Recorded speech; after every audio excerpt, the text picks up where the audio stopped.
अगर आसमान से कोई प्लेन सीधे आकर जमीन से टकरा जाता है और प्लेन के टकराने से जमीन पर 30 फुट गहरा गड्ढा हो जाता है, तो सोच कर देखिए कि प्लेन की स्पीड कितनी होगी और प्लेन के टकराने के बाद प्लेन का और प्लेन में बैठे पैसेंजर्स का क्या हाल हुआ होगा। जिस विमान की मैं बात कर रहा हूँ उसे जाना जाता था इथियोपियन 302 के नाम से, जो कि बोइंग कंपनी का 737 मैक्स 8 नाम का विमान था। इस विमान ने बोले एडिस एबाबा इंटरनेशनल एयरपोर्ट से जैसे ही उड़ान भरी तो उड़ान भरने के ठीक 2 से 2.5 मिनट के बाद इसका संतुलन बिगड़ गया। पायलट्स विमान को कंट्रोल करने के लिए वो सारे हथकंडे अपना रहे थे जो उन्हें इस तरह की सिचुएशन को हैंडल करने के लिए सिखाए गए थे। इसके बावजूद भी विमान ना ही पायलट्स के आदेशों का पालन कर रहा था और ना ही उस पर कॉकपिट में किए गए बदलावों का कोई असर पड़ रहा था। वो सिर्फ और सिर्फ अपनी ही मर्जी से आसमान से सीधे जमीन की ओर बढ़ रहा था। पायलट्स पूरी ताकत से उसे ऊपर ले जाने की कोशिश कर रहे थे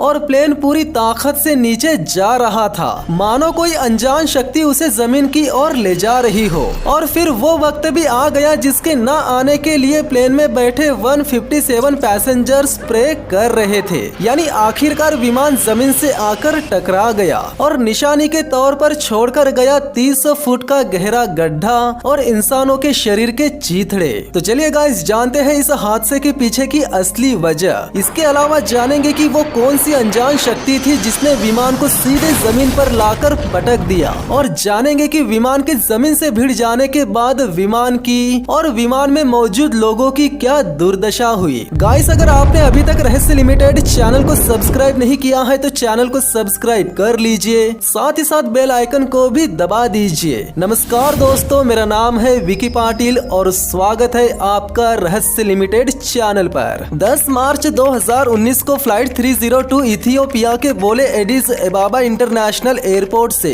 केन्या की राजधानी नायरोबी जाने के लिए रनवे पर तैयार हो जाती है। फ्लाइट 302 में टोटल 149 पैसेंजर्स और 8 क्रू मेंबर सवार थे। फ्लाइट के पायलट यारेड गेटेचू जिनकी उम्र 29 साल थी और उन्हें 8000 आवर्स के उड़ान का अनुभव था, और फर्स्ट ऑफिसर अहमद नूर मोहम्मद जिनकी उम्र 25 साल थी और इन्हें केवल 361 आवर्स के उड़ान का अनुभव था। टेक ऑफ से पहले पायलट और फर्स्ट ऑफिसर ने उड़ान से पहले की जाने वाली जांच शुरू कर दी। एडिस एबाबा से नायरोबी की दूरी लगभग 1200 किलोमीटर है, जिसे तय करने में फ्लाइट 302 को लगभग 2.5 घंटे लगने वाले थे। लेकिन उड़ान भरने के 10 सेकंड से भी कम वक्त में पायलट को स्टिक शेकर की वार्निंग मिलना शुरू हो जाती है, जिसका मतलब होता है या तो विमान लिफ्ट खो सकता है या फिर स्टॉल हो सकता है। अगर विमान स्टॉल हो गया तो वो सीधे जमीन पर आकर गिर जाएगा, जिससे बचने के लिए कैप्टन गेटेचू प्लेन का पिच एंगल कम कर देते हैं, जिसके कुछ सेकंड्स बाद ही मास्टर कॉशन भी ऑन हो जाता है, जिसे फर्स्ट ऑफिसर बिना सोचे समझे ही ऑफ कर देता है। एक के बाद एक मिल रही वार्निंग के पीछे की असली वजह कैप्टन गेटेचू को समझ में ही नहीं आती। उनका ना केवल ध्यान भटक जाता है बल्कि उन्हें इस इमरजेंसी से निपटने की शुरुआत करनी कहां से चाहिए ये भी समझ में नहीं आता। फ्लाइट 302 जमीन से केवल कुछ 100 फुट की ऊंचाई पर ही पहुंचा है। इधर विमान के अंदर बैठे पैसेंजर्स को बिल्कुल भी भनक नहीं है कि कॉकपिट में पायलट्स किस मुसीबत से गुजर रहे हैं। फर्स्ट ऑफिसर एटीसी से कांटेक्ट करके उन्हें अपना एल्टीट्यूड बता देते हैं, यानी अब प्लेन जमीन से 750 फीट की ऊंचाई पर है, जिसे इतनी कम ऊंचाई पर बिल्कुल भी नहीं होना चाहिए था। पायलट फर्स्ट ऑफिसर को फ्लैप्स अप करने के लिए कहते हैं। फ्लैप्स को रिट्रैक्ट करने से प्लेन को ऊपर जाना चाहिए था, पर ऐसा नहीं होता। 1500 फीट की ऊंचाई पर जाने के बाद प्लेन नीचे आने लगता है, जिससे प्लेन के अंदर बैठे पैसेंजर्स को आभास हो जाता है कि कुछ तो गड़बड़ जरूर है, और उन्हें विंडो में से साफ नजर भी आता है कि फ्लाइट 302 नीचे जा रही है। कैप्टन गेटेचू अपने प्लेन को लेवल करने के लिए ट्रिम स्विच का इस्तेमाल करते हैं। ट्रिम स्विच हॉरिजॉन्टल स्टेबलाइजर की पोजीशन को कंट्रोल करता है, जिससे प्लेन उड़ान के दौरान बैलेंस्ड रहता है। इसका इस्तेमाल प्लेन की पिच को एडजस्ट करने के लिए किया जाता है। कैप्टन गेटेचू प्लेन की नोज को ऊपर तो उठा लेते हैं, लेकिन ज्यादा वक्त के लिए नहीं। प्लेन दोबारा से नीचे जाने लगता है और जमीन के काफी करीब पहुंच जाता है। प्लेन को कंट्रोल करने के लिए काफी जद्दोजहद करने के बावजूद भी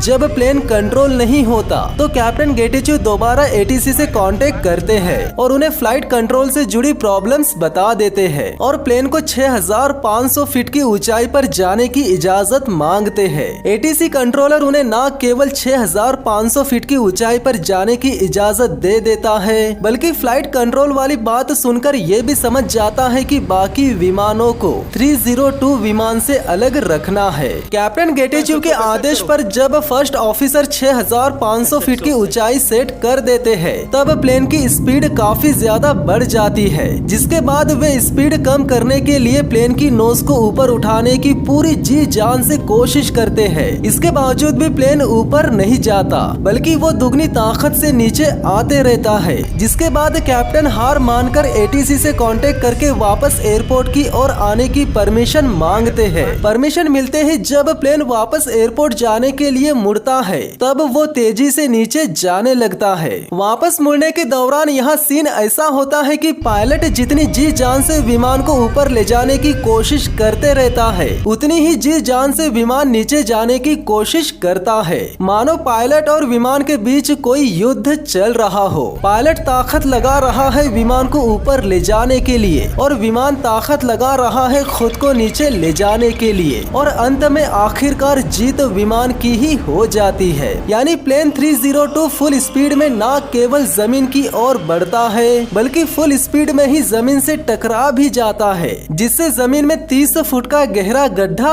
हो जाता है। ये हादसा एयरपोर्ट से महज 48 किलोमीटर की दूरी पर होता है। और सबसे हैरानी की बात यह है कि ये विमान है बोइंग कंपनी का 737 मैक्स 8 और ये 5 महीनों के अंदर क्रैश होने वाला बोइंग कंपनी का दूसरा विमान है। इथियोपियन फ्लाइट 302 के क्रैश होते ही ये खबर पूरी दुनिया में आग की तरफ फैल जाती है, क्योंकि नया बोइंग 737 मैक्स 8 टेक ऑफ करने के 5 मिनट्स बाद ही क्रैश हो गया था, जिसमें सवार 157 लोग मारे जा चुके थे। हादसे के बाद इथियोपिया के एक्सीडेंट इन्वेस्टिगेशन ब्यूरो को ये पता लगाने का काम मिला कि टेक ऑफ के मात्र 5 मिनट बाद ही फ्लाइट 302 क्रैश कैसे हो गई। इन्वेस्टिगेशन शुरू करने से पहले उन्होंने 5 महीने पहले बोइंग कंपनी के क्रैश हो चुके लायन 610 फ्लाइट के बारे में सोचा, जिसने इंडोनेशिया की राजधानी जकार्ता से सुमात्रा के पैंकल पिनांग के लिए उड़ान भरी थी। लायन 610 में 181 पैसेंजर्स और 8 क्रू मेंबर्स सवार थे, पर अफसोस कि प्लेन अपने डेस्टिनेशन पर पहुंचने से पहले ही उड़ान के मात्र 11 मिनट बाद जावा सी में क्रैश हो गया, जिसे क्रैश करवाने के पीछे हाथ था एक सॉफ्टवेयर का, जिसे एमकैस कहते हैं, manoeuvring characteristics augmentation system. MCAS software बनाने के पीछे का कारण ये था कि साल 2010 में बोइंग के मेन कॉम्पिटिटर एयरबस ने A320 नियो प्लेन बनाया, जो कि कम दूरी की उड़ान वाला और ईंधन की बचत करने वाला विमान था। उस समय महंगे हो रहे ईंधन की वजह से ये विमान एयरलाइंस को बहुत पसंद आया, लेकिन बोइंग इसके लिए तैयार नहीं था। जिसके बाद अपने कॉम्पिटिटर को टक्कर देने के लिए बोइंग के पास सिर्फ 2 ऑप्शंस थे। एक नया विमान बनाया जाए, जिसे बनाने के लिए 4 से 5 साल लग जाएंगे। दूसरा, बोइंग के पास पहले से मौजूद 737 प्लेन में फेरबदल किया जाए। तो बोइंग कंपनी ने ऑप्शन अपनाया दूसरा, यानी उन्होंने पुराने विमानों में ही फेरबदल करके विमानों का प्रदर्शन अच्छा करने के लिए और ईंधन बचाने के लिए प्लेन में बड़े इंजन लगा दिए। बड़े इंजन लगाने का केवल एक ही ऑप्शन था कि उन्हें पंखों के थोड़ा आगे लगाया जाए। बड़े इंजन लगाने से एक समस्या तो सुलझ गई, लेकिन दूसरी समस्या पैदा हो गई, यानी 737 की स्पीड कम होने पर उसका सामने का हिस्सा बहुत ऊपर उठ जाता था, खासकर तब जब टेक ऑफ के समय विमान के अगले हिस्से को ऊपर ही रखा जाता है। इसीलिए इस समस्या का समाधान निकालने के लिए बोइंग ने एक सॉफ्टवेयर बनाया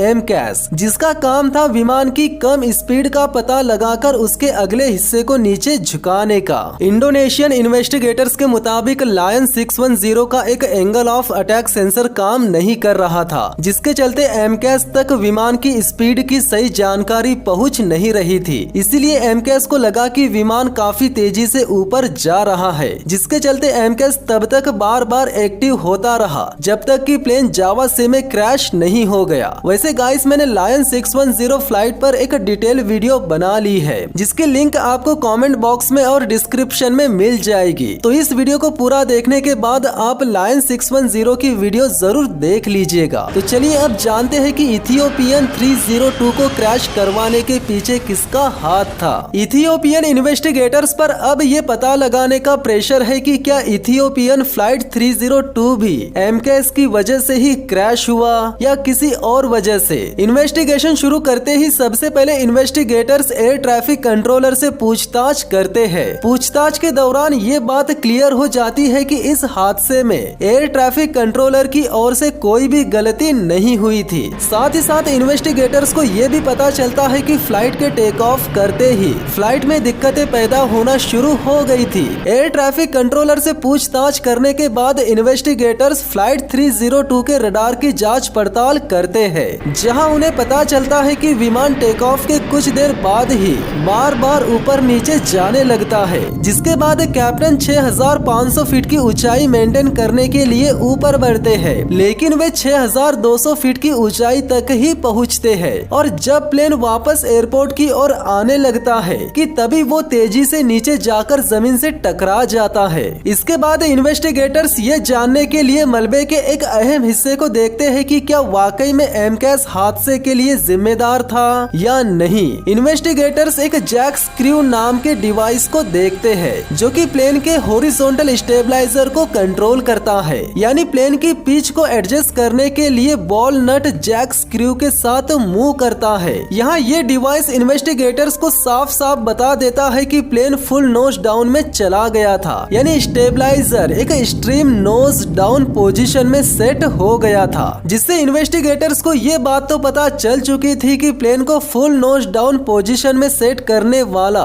पायलट नहीं बल्कि एमकेएस ही था, क्योंकि कोई भी पायलट अपने होशो हवास में प्लेन को जानबूझकर इस तरह क्रैश करवाना नहीं चाहेगा। वैसे इतने सबूत काफी थे कि बोइंग 737 मैक्स 8 पैसेंजर्स के लिए बिल्कुल भी सुरक्षित नहीं है। हालांकि ये बात तो क्लियर हो जाती है कि हादसे के लिए जिम्मेदार एमकेएस ही था, लेकिन इथियोपियन इन्वेस्टिगेटर्स के सामने अभी भी एक सवाल आता है कि ये हादसा दोबारा हुआ कैसे। 5 महीने पहले ठीक ऐसे ही लायन 610 जावा सी में क्रैश हो गया था और अब इथियोपियन 302 भी उसी प्रकार क्रैश हो गया। दोनों केसेस में जिम्मेदार एमकेएस ही है, लेकिन इन्वेस्टिगेटर्स को अभी तक पता नहीं चला कि इथियोपियन 302 में एमकेएस ऑन किस वजह से हुआ था। इंडोनेशिया में लायन 610 के साथ हुए हादसे के बाद बोइंग और एफएए दोनों ने ही पायलट्स के लिए बुलेटिन जारी किया कि अगर एमकेएस प्लेन की नोज डाउन कर दे तो ऐसी स्थिति में उन्हें क्या करना है। सबसे पहले डॉक्यूमेंट्स में पायलट्स को मेल फंक्शनिंग ट्रिम सिस्टम के लिए पहले से मौजूद प्रोसीजर फॉलो करने और ऑटो पायलट को ऑफ करने की सलाह दी गई, जिसके बाद उन्हें स्टेबलाइजर ट्रिम स्विचेस को कट आउट पर सेट करने और ऑटोमेटिक डाउनवर्ड्स स्टेबलाइजर मूवमेंट को रोकने के लिए और मैनुअली ट्रिम व्हील इस्तेमाल करने के लिए कहा गया था। जब इन्वेस्टिगेटर्स ने ब्लैक बॉक्स के कॉकपिट वॉइस रिकॉर्डिंग को सुना तब उन्हें पता चला कि पायलट्स को एमकेएस डिसेबल करने का प्रोसीजर पता था और उन्होंने उस प्रोसीजर को बखूबी फॉलो भी किया, पर लास्ट में एक आखिरी गलती कर बैठे। सबसे पहले बात करते हैं कि एमकेएस एक्टिवेट होता कैसे है। जब प्लेन की नोज ऊपर हो, फ्लैप्स सिकुड़े हुए हो और ऑटो पायलट मोड बंद हो, ये तीनों शर्तें जब पूरी हो जाती है तब एमकेएस ऑटोमेटिक एक्टिवेट हो जाता है। लेकिन आमतौर पर किसी भी विमान में ये तीनों शर्तें एक साथ कभी भी लागू नहीं होती। इन तीनों के एक साथ लागू होने के पीछे जरूर कोई न कोई गड़बड़ी रहती है। जब फ्लाइट 302 ने उड़ान भरी तब ऑटो पायलट मोड अपने आप बंद हो गया था, फ्लैप्स सिकुड़े हुए थे और नोज तो टेक ऑफ के दौरान ऊपर ही रहती है, यानी एमकेएस एक्टिवेट होने की तीनों कंडीशन पूरे हो चुके थे। जिसके बाद पायलट ने एमकेएस से निपटने के लिए वही तरीके अपनाए जो उन्हें ट्रेनिंग के दौरान बताए गए थे। उन्होंने स्टेबलाइजर ट्रिम स्विचेस को कटआउट पर सेट किया, ऑटो पायलट मोड भी बंद था और अब उन्हें नोज को ऊपर ले जाने के लिए मैनुअली ट्रिम करना था। मैनुअली ट्रिम करने के लिए पायलट उनके पैरों के साइड में मौजूद व्हील में लगे हैंडल को घुमाकर हॉरिजॉन्टल स्टेबलाइजर को मैनुअली एडजस्ट करते हैं, लेकिन इन पायलट्स में इतनी ताकत नहीं थी कि वे इस व्हील को घुमा सके। जिसके बाद उन्होंने हार मानकर वही गलती कर डाली जो उन्हें करनी नहीं चाहिए थी, यानी वे हॉरिजॉन्टल स्टेबलाइजर को एडजस्ट करने के लिए ऑटोमेटिक ट्रिम को री इंगेज कर देते हैं, जिसके चलते एमकेएस फिर से एक्टिवेट हो जाता है और वो अब न केवल पायलट्स द्वारा अपनाए गए सारे हथकंडों के खिलाफ काम करेगा बल्कि वो प्लेन की नोज को फुल डाउन करके जमीन की ओर भी लेकर जाएगा और होता भी वही है। एमकेएस प्लेन को इतनी तेजी से नीचे लेकर जाता है कि जमीन से टकराते ही 30 फुट का गहरा गड्ढा हो जाता है। प्लेन क्रैश कैसे हुआ, क्रैश के पीछे जिम्मेदार कौन था और एमकेएस से निपटने के लिए पायलट्स ने कौन कौन से तरीके अपनाए, ये सब तो इन्वेस्टिगेटर्स को पता चल गया। लेकिन एक सवाल अब भी सुलझा नहीं था कि जब फ्लाइट 302 ने उड़ान भरी तब ऐसा क्या हुआ कि ऑटो पायलट मोड बंद हो गया और एमकेएस चालू हो गया। इसके लिए इन्वेस्टिगेटर्स अब फ्लाइट डेटा रिकॉर्डर को देखते हैं, जहां उन्हें पता चलता है कि टेक ऑफ के 10 सेकंड्स बाद ही angle of attack, air speed और एल्टीट्यूड की रीडिंग अलग अलग होने लगी थी। यानी कैप्टन के साइड वाला एंगल ऑफ अटैक सेंसर खराब हो चुका था, जिसके चलते एमकेएस को गलत रीडिंग मिलने लगी और वो एक्टिवेट हो गया। और रही बात मैनुअली व्हील को ना घुमा पाने की, तो हुआ ऐसा कि प्लेन ने 140 नॉटिकल माइल पर उड़ान भरी, जो कि परफेक्ट थी। लेकिन जैसे जैसे प्लेन ऊपर जाता रहा वैसे वैसे प्लेन की स्पीड बढ़ती गई और स्पीड बढ़कर 340 नॉटिकल माइल तक पहुंच गई, यानी 629 किलोमीटर पर आवर की स्पीड तक। और इतनी स्पीड में व्हील को घुमाकर स्टेबलाइजर को मूव करना पॉसिबल नहीं था, इसीलिए उन्होंने हॉरिजॉन्टल स्टेबलाइजर को मूव करने के लिए ऑटोमेटिक ट्रिम को री इंगेज कर दिया, जो कि एमकेएस को चालू करने का खुला न्योता साबित हुआ। जैसे जैसे इन्वेस्टिगेशन आगे बढ़ती गई वैसे वैसे ये बात भी साबित हो गई कि एंगल ऑफ अटैक सेंसर खराब हुआ कैसे था। दरअसल एडिस एबाबा इंटरनेशनल एयरपोर्ट पर ईगल और बड़े बड़े पक्षियों का मंडराना आम बात है, जिससे एयर स्ट्राइक की संभावनाएं बढ़ जाती है। और उस दिन भी ऐसा ही कुछ हुआ था, यानी टेक ऑफ के 6 सेकंड्स बाद ही एक पक्षी प्लेन के ठीक एंगल ऑफ अटैक सेंसर से टकरा गया और सेंसर में ही अटक गया। गलत एंगल ऑफ अटैक डेटा मिलने की वजह से एमकेएस चालू हो गया, जिसके बाद एमकेएस अड़ गया जिद पर, और वो तब तक जिद पर अड़ा रहा जब तक कि प्लेन का और प्लेन में सवार 157 लोगों का पूरी तरह से खात्मा नहीं हो गया। 5 महीनों में एमकेएस की वजह से होने वाले 2 हादसों के बाद बोइंग कंपनी ने एमकेएस सिस्टम में कुछ बदलाव किए। अब एमकेएस सिस्टम 2 सेंसर से मिली जानकारी के बेसिस पर काम करता है। अब ये सिर्फ एक ही बार एक्टिव होगा और पायलट्स को प्लेन को कंट्रोल कॉलम से कंट्रोल करने से नहीं रोकेगा। इसके अलावा बोइंग कंपनी पायलट्स को एमकेएस सिस्टम पर इनहैंस ट्रेनिंग भी ऑफर कर रही है। तो गाइस, ये थी फ्लाइट 302 की फुल इंफॉर्मेशन। अगर वीडियो अच्छी लगी हो या विमान से जुड़ी कोई नई जानकारी सीखने को मिली हो तो वीडियो को लाइक कर लीजिए, साथ ही साथ चैनल को सब्सक्राइब करके बेल आइकन को भी दबा दीजिए। तो मिलते हैं बहुत ही जल्द नेक्स्ट वीडियो में, तब तक के लिए जय हिंद, जय भारत।